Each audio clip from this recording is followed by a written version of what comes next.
नमस्कार दोस्तों, आपका बहुत बहुत स्वागत है आपके चैनल ऑनलाइन पाठशाला में।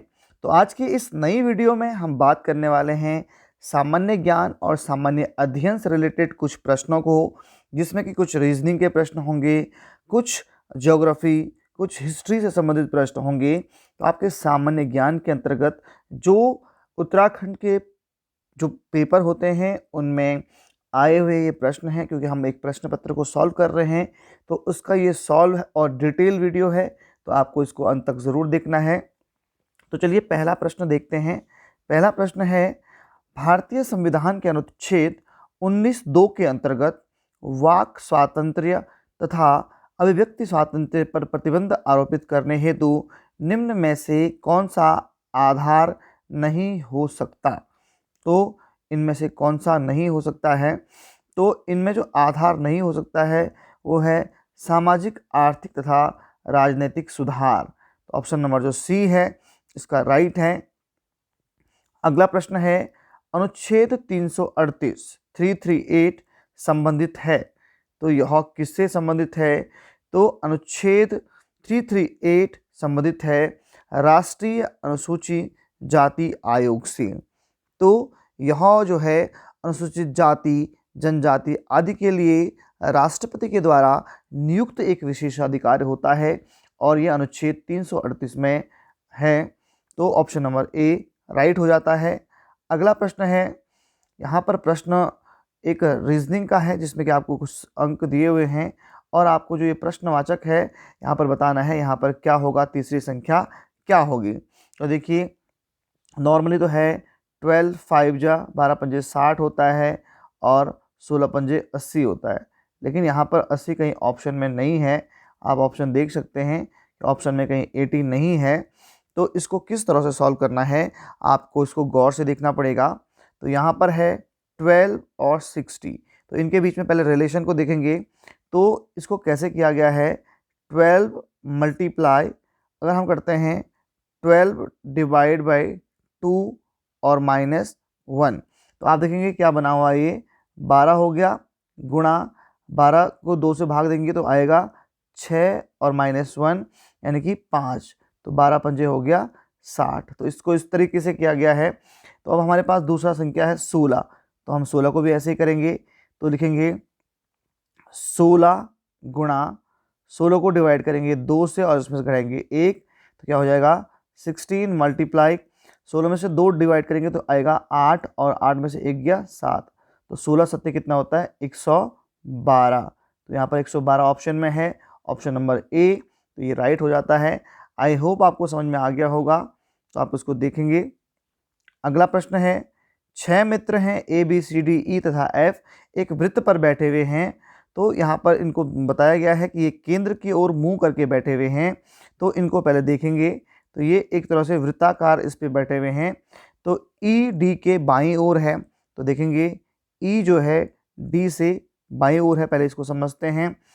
सी ए व बी के मध्य में है, तो ए सी और बी इस तरह से है, और एफ ई व ए के मध्य में है। तो एफ जो है वह ई और ए के मध्य में है। तो यहाँ पर ये इस तरह से बन जाता है B C A F E D. तो इसको हम अपने वृत्त पे लिखेंगे, तो क्या हो जाएगा, ये ए सी बी डी ई और एफ। तो यहाँ पर ये आपने देख लिया होगा।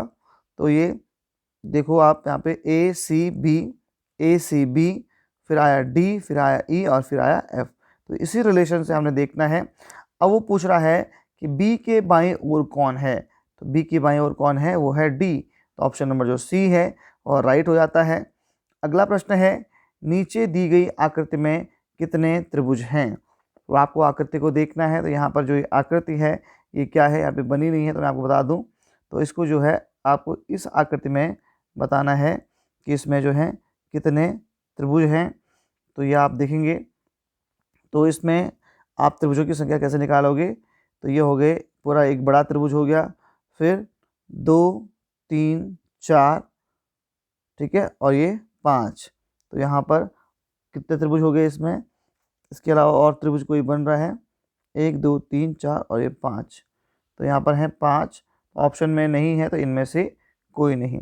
अगला है गणितीय चिन्हों का सही संयोजन करना है और आपको इन अंकों पर बताना है कि कौन से चिन्ह यहाँ पर सही बैठते हैं। तो यहाँ पे देखेंगे सबसे पहले हम इसको कैसे करेंगे। तो देखते हैं कि 36 है, अगर हम यहाँ बीच में प्लस लगाते हैं और यहाँ पर इसके बीच में डिवाइड लगाते हैं और फिर माइनस करते हैं और फिर इक्वल करते हैं तो किस तरीके से होगा। तो 36 प्लस 120 डिवाइड 4 और उसके बाद होगा -46 और देखते हैं इज इक्वस टू 20 आता है या नहीं आता है। तो सबसे पहले बॉडमास रूल के हिसाब से हम डिवाइड करेंगे। तो 4 × 12 ये हो गया 30 और 30 और 36 हो गया कितना 66 और -46। तो 66 में से 46 गया, ये आ गया आपका 6 में 6 0 और ये 20। तो 20 आ रहा है, यानी कि यहाँ पर कौन सा सही हो जाएगा plus divide minus equal, plus divide minus equal, यानी कि ऑप्शन नंबर बी। अगला प्रश्न है दिए गए कथनों के अनुसार यहाँ पर निष्कर्ष तार्किक रूप से अनुसरण करता है। कथन कुछ खिलाड़ी गायक हैं, इसको ध्यान से देखना है, कुछ खिलाड़ी गायक हैं। अब कैसे होगा देखो, जो आपके जो कुछ प्लेयर्स हैं वो जो है गायक हैं, सिंगर हैं, कुछ जो खिलाड़ी हैं वो आपके सिंगर हैं। और उसके बाद जो है निष्कर्ष ये है कि कुछ खिलाड़ी लंबे हैं और सभी गायक लंबे हैं, ये भी है, ये जो सिंगर हैं ये सभी क्या हैं लंबे हैं। तो अब हमारे पास निष्कर्ष है कुछ खिलाड़ी लंबे हैं, तो खिलाड़ी हैं और जो खिलाड़ी हैं वो सिंगर भी हैं तो वो लंबे भी हैं। तो ऑप्शन नंबर जो यहाँ पर कुछ खिलाड़ी लंबे हैं, ये तो पहला कथन सही लगता है। और सभी खिलाड़ी लंबे हैं, तो क्या ये सही है। अब कुछ खिलाड़ी जो थे वो सिंगर थे और सारे सिंगर लंबे थे, लेकिन कुछ सभी खिलाड़ी लंबे नहीं हैं, कोई छोटे भी हैं। तो यहाँ पर दूसरा कथन बिल्कुल सही नहीं लग रहा है, तो इसका होगा केवल एक, यानी कि ऑप्शन नंबर बी। अगला है निम्न में से किसने राज्य के नीति निषेधक तत्वों को सामाजिक क्रांति लाने का निर्णायक राजनीतिक संवैधानिक साधन माना है। तो इसमें से किसने यह माना है, तो ये हैं ग्रेनविल ऑस्टिन। इसने माना है कि जो राज्य के नीति निषेधक तत्व होते हैं वो सामाजिक क्रांति लाते हैं, तो ये बताया था ग्रेनविल ऑस्टिन ने। अगला है निम्नलिखित में से सर्वोच्च न्यायालय के किस मुख्य न्यायाधीश ने सर्वप्रथम भारत के राष्ट्रपति के कार्यों को संपादित किया था। क्योंकि सर्वोच्च न्यायालय का जो न्यायाधीश होता है वह कब राष्ट्रपति बनता है, जब राष्ट्रपति भी ना हो और उपराष्ट्रपति भी ना हो, और तो जब दोनों की अनुपस्थिति में सर्वोच्च न्यायालय के जो मुख्य न्यायाधीश होते हैं वो राष्ट्रपति के कार्यों को निर्वहन करते हैं। तो इनमें से सबसे पहले किसने किया था, तो उनका नाम है न्यायमूर्ति मोहम्मद हिदायतुल्लाह। तो ऑप्शन नंबर जो सी है वह राइट हो जाता है। अगला प्रश्न है निम्न में से किस संवैधानिक संशोधन अधिनियम द्वारा भारत के संविधान से राज प्रमुख या उपराज प्रमुख शब्दों को लोप कर दिया गया, यानी कि संशोधन किया गया और उसके बाद जो ये राज प्रमुख है या उपराज प्रमुख है इनको हटा दिया गया। तो ये कौन सा संविधान संशोधन हुआ था, तो ये हुआ था 7वें संविधान संशोधन अधिनियम के अंतर्गत। ऑप्शन नंबर जो बी है वह राइट है। अगला प्रश्न है निम्नलिखित में से कौन से ऑपरेटिंग सिस्टम के रिसोर्सेज हैं। तो ये आपको बताना है कि ऑपरेटिंग सिस्टम के रिसोर्सेज कौन कौन से हैं। तो यहाँ पे है RAM, CPU, files in disk. तो ये तीनों के तीनों यहाँ पर ऑपरेटिंग सिस्टम के रिसोर्सेज हैं। इनके साथ साथ जो आपका सीपीयू तो यहाँ पर है, उसके अलावा मेमोरी है, उसके अलावा जो है आपका स्टोरेज हो गया या इनपुट आउटपुट जो आपके डिवाइसेस हो गए या आपका नेटवर्क कनेक्शन हो गया, ये सब जो हैं ऑपरेटिंग सिस्टम के रिसोर्सेज हैं। तो यहाँ पर ये सभी हैं तो उपरोक्त सभी हो जाएगा। तो ऑप्शन नंबर जो डी है वह राइट हो जाता है। अगला प्रश्न है भारतीय उपमहाद्वीप में प्रयुक्त प्राचीनतम सिक्के कहलाते थे। तो सबसे जो प्राचीनतम सिक्के थे वो क्या कहलाते थे, तो वे कहलाते थे आहत सिक्के, यानी कि इनको कहा जाता था, ये छिद्रित सिक्के भी होते थे, छिद्रित होते थे, तो इनको आहत सिक्के कहा जाता था। और ये लगभग 6वीं से और दूसरी ईसा पूर्व तक ये रहे थे। और जो इनका शेप था वो भी बिल्कुल फिक्स नहीं था, अनियमित था। तो जो आहत सिक्के थे इनका जो आकार होता था वो अनियमित होता था, उसका कोई फिक्स शेप नहीं होता था, और ये 6वीं से दूसरी ईसा पूर्व के बीच में चले थे। अगला है कलिंग नरेश खारवेल का हाथी गुम्फा अभिलेख किस भाषा में है? तो जो ये हाथी गुम्फा अभिलेख है ये है प्राकृत भाषा में, और कौन सी लिपि है? तो ये है ब्राह्मी लिपि। अब प्रश्न पूछा जा सकता है कि जो ये हाथी गुम्फा अभिलेख है ये कहाँ पर है? तो ये है उड़ीसा के जो भुवनेश्वर के पास में उदयगिरी की जो पहाड़ियाँ हैं, उदयगिरी की पहाड़ियाँ जो हैं, तो इन पर जो है हाथी गुम्फा नामक एक गुफा है।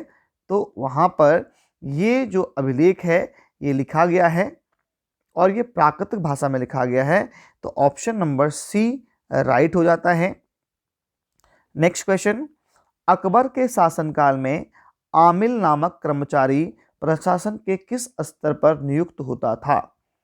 आमिल, जो आमिल अधिकारी है ये किस स्तर पर नियुक्त होता था?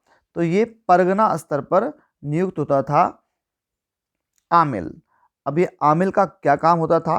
तो इसका काम था जो गुजार राजस्व जो है तो इसका ये संग्रह करते थे, जो टैक्स है उसको ये जो क्या है उसका संग्रह करते थे, और उसके साथ साथ ये राजस्व जो प्रशासन है उस पर निगरानी भी रखते थे, और ये किसानों को धोखाधड़ी या फिर लुटेरों या बदमाशों से भी बचाते थे। तो ये इनका काम था। इनके जो सहायक होते थे, आमिल के सहायक भी होते थे, उनको बोलते थे बिच्छी। क्या बोलते थे? बी ट छी, बिच्छी बोलते थे। और इनका काम क्या होता था? तो ये जो भुगतान हो रहा है, आदान प्रदान हो रहा है, तो जो उसकी रसीदें होती थी तो उसको मेंटेन करने का काम होता था आमिल के सहायक बिच्छियों का। अगला है यूनाइटेड पैट्रियोटिक एसोसिएशन के संस्थापक निम्नलिखित में से कौन थे? यूनाइटेड पैट्रियोटिक सोसाइटी, तो इसके जो संस्थापक थे वो थे सर सैयद अहमद खान। सैयद अहमद खान। तो ये एक राजनीतिक संगठन था, ठीक है, और इसकी स्थापना हुई थी 1888 में। और जो ये अगर बात की जाए सर सैयद अहमद खान की, तो ये अलीगढ़ मुस्लिम विश्वविद्यालय के संस्थापक भी थे, जो काफ़ी फेमस विश्वविद्यालय है। तो उसके संस्थापक थे सर सैयद अहमद खान।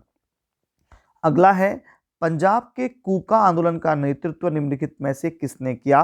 तो कूका आंदोलन हुआ था पंजाब में, जो कि एक धार्मिक और सामाजिक सुधार आंदोलन था, और ये जो आंदोलन था ये पंजाब में जो नया ब्रिटिश शासन हुआ था उसके खिलाफ पहला आंदोलन था।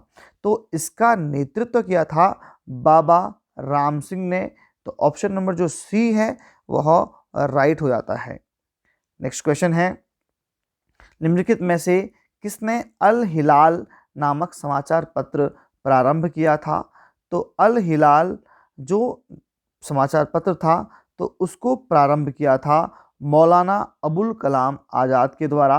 तो ऑप्शन नंबर जो डी है वह राइट हो जाता है। अगला है, निम्न में से कौन सी एक वायुमंडल की सबसे ऊपरी परत है? तो सबसे ऊपरी परत कौन सी है? तो सबसे ऊपरी परत है बहिर्मंडल। नाम से ही पता चल रहा है सबसे बाहर है बहिर्मंडल। तो कौन कौन सी परतें होती हैं अगर पूछा जाए तो, या कौन कौन सी परत में क्या क्या काम होता है, तो थोड़ा सा इसको देखेंगे। तो सबसे जो पृथ्वी की जो सतह है तो उसके जो सबसे नज़दीक है वो होती है क्षोभ मंडल, यानी कि ट्रोपोस्फेयर। क्षोभ मंडल, जो क्षोभ मंडल होता है उसी में जो है वायुमंडलीय घटनाएं होती हैं, और यहाँ पर हाईएस्ट डेंसिटी होती है। यहीं पर जो है ग्रीन हाउस इफेक्ट भी होता है, और बारिश, आंधी, तूफान सब होता है क्षोभ मंडल में। उसके बाद आता है समताप मंडल। समताप मंडल यानी कि स्ट्रेटोस्फेयर, जिस पे ओजोन लेयर भी होती है। जो हमारे एरोप्लेन चलते हैं, हवाई जहाज चलते हैं, वो भी चलते हैं समताप मंडल में। उसके बाद अगला आता है मध्यमंडल।